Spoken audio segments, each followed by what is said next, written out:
মূলত বৃহস্পতিবার বিকাল 4টার দিকে যখন আমাদের এই 3টা ভবনে সন্ত্রাসীরা বিএনপি জামাত শিবিরের পরিকল্পিতভাবে আক্রমণ করে এবং অগ্নিসংযোগ করে, মূলত আমাদের এখানে 3টা ডেটা সেন্টার আছে। যেই 3টা ডেটা সেন্টারে 3টা ভবনে আমাদের প্রায় বলতে গেলে 15 থেকে 20টা আমাদের এখানে আইআইজি, আইজিডব্লিউ, আইসিএক্স তাদের কিন্তু এখানে সিস্টেম এবং ডেটা এখানে তারা স্টোর করে রাখে।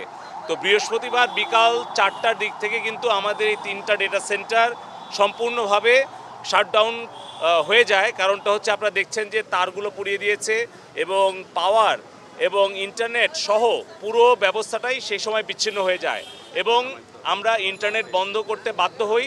এবং এখন পর্যন্ত আমাদের এই 3টা ডেটা সেন্টার তারা মেরামত কাজ শেষ করে এখনও পর্যন্ত সম্পূর্ণ অপারেশনাল হতে পারেনি। তবে আমি একটা ডেটা সেন্টার নিজে ঘুরে